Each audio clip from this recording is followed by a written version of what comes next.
जय श्री गणेश। नमस्कार। मैं आचार्य संजय द्विवेदी। मेरे समस्त प्रबुद्ध दर्शकों का मेरे चैनल पर हार्दिक स्वागत है। शुक्राचार्य अपनी राशि का परिवर्तन कर चुके हैं।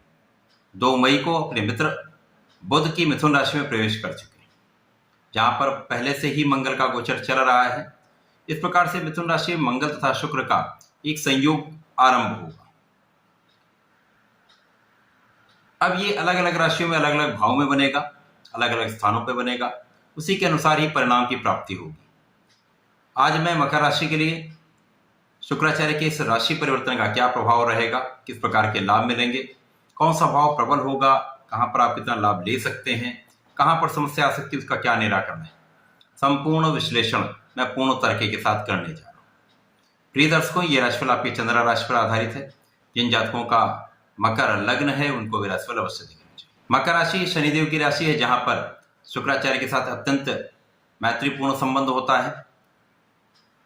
मकर राशि के लिए शुक्राचार्य पंचम के स्वामी तथा दशम के स्वामी है।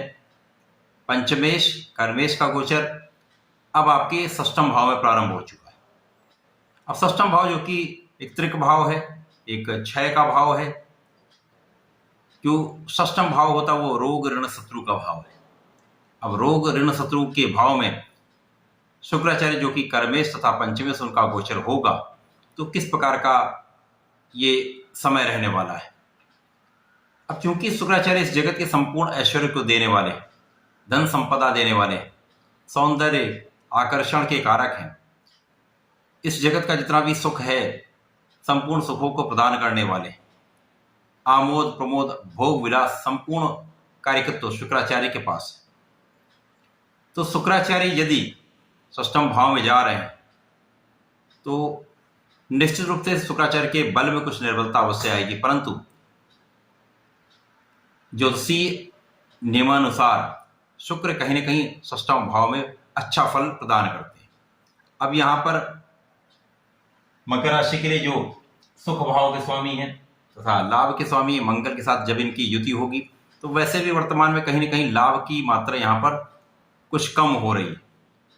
लाभ कुछ कम प्राप्त हो पा रहा है, कहीं ना कहीं सुखों में कुछ अवरोध आ रहा है, माता पिता के सुख में कुछ समस्या है, माता पिता के साथ संबंधों में समस्या हो सकती है। अब यहां पर जब शुक्र जो कि समस्त सुखों का अर्जन कराते हैं, पंचम के स्वामी तथा कर्म के स्वामी हैं, वो साथ में गोचर करना प्रारंभ करें तो निश्चित रूप से इस समय कुछ समस्याएं भी उत्पन्न हो। यद्यपि यहां पर शुक्राचार्य अच्छा फल देते हैं, परंतु कहीं न कहीं यहाँ पर शिक्षा में कुछ अवरोध आ सकता है, मन का कुछ भटकाव बढ़ सकता है, मन कुछ कल्पनाशीलता में जा सकता है। प्रारंभिक समय में ये निश्चित रूप से होने वाला है, क्योंकि यहाँ पर मंगल शुक्र की युति होगी, वो भी षष्ठम भाव में, तो निश्चित रूप से मन का कल्पनाशीलता में जाना ये निश्चित रूप से ऐसा होता है, कुछ भटकाव अवश्य होता है, क्योंकि दोनों की युति एक प्रेम का भाव जागृत करती है। प्रेम संबंधों में वृद्धि हो सकती है, परंतु प्रेम संबंध बहुत अच्छे चलेंगे ऐसा दिखता नहीं। तो यहां पर अपने मन पर नियंत्रण आपको अवश्य रखना होगा। यहां पर संतान का पक्ष कुछ निर्बल हो सकता है, संतान के स्वास्थ्य में कुछ समस्या हो सकती है, परंतु यहां पर विदेश में जो लोग रहते हैं, विदेशी व्यापार करते हैं, इंपोर्ट एक्सपोर्ट का कार्य करते हैं, उनके लिए अत्यंत प्रबल है ये लाभकारी समय। यहाँ पर विदेश यात्राएं आप कर सकते हैं, विदेशों में जाकर अपना व्यापार कर सकते हैं। यदि विदेश जाकर शिक्षा लेना चाहते हैं तो निश्चित रूप से आपका ये कार्य सफल हो सकता है। विदेश जाकर नौकरी करना चाह रहे हैं, वहाँ सेटल होना चाह रहे हैं, तो ये समय इसके लिए अत्यंत शुभ प्रभाव देने वाला है। परंतु यहाँ पर स्वदेश में कार्यक्षेत्र में भी कुछ निर्बलता रहेगी, लोगों के साथ आपके सामंजस्य में कुछ समस्या हो सकती है, परंतु यहाँ पर धन की कहीं कोई बहुत बड़ी समस्या नहीं होती। परंतु यहाँ पर मानसिक द्वंद्व की स्थिति, तनाव बढ़ सकता है, मानसिक अशांति हो सकती है, जिसके कारण ये कार्यक्षेत्र में भी हो सकता है, आपके व्यवसाय में भी हो सकता है, आपके शिक्षा के क्षेत्र में भी हो सकता है, माता पिता के पक्ष से भी हो सकता है। तो कहीं ना कहीं आपके सुखों में पूर्ण रूप से व्यवधान दिख रहा है, तो यहाँ पर आपको बहुत ध्यान देने की आवश्यकता होगी। यहाँ पर जीवन साथी के साथ संबंधों में कहीं ना कहीं एक बैलेंसिंग की स्थिति रहेगी, एक संतुलन की स्थिति रहेगी, कहीं कोई बड़ी समस्या नहीं है, परंतु यहाँ पर आपको अपने स्वास्थ्य पर कुछ ध्यान देना होगा। यदि आप अपने खाने पीने पर, अपने भोग विलास पर नियंत्रण रखेंगे तो तो निश्चित रूप से इस समय में कहीं कोई बड़ी समस्या नहीं होने वाली। लेकिन ये समय सावधान रहने का है, ध्यान देने का है। इस समय में यदि आप ध्यान देंगे, सावधान रहेंगे, अपने मन पर नियंत्रण रखेंगे, स्वास्थ्य का ध्यान रखेंगे, तो ये समय कहीं ना कहीं एक धन का आगमन तो आपको कराएगा ही। कार्य क्षेत्र में जो निर्बलता रही वो भी कहीं ना कहीं एक आगे चलकर आपको लाभ देने वाली है।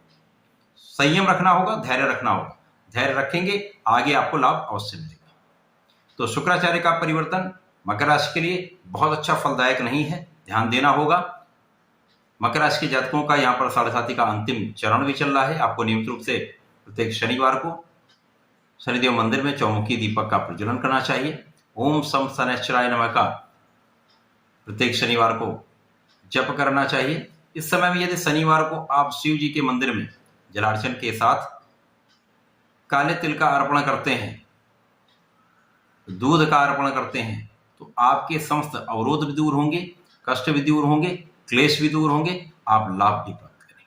तो ऐसा करें, इसका लाभ लें। धन्यवाद, नमस्कार।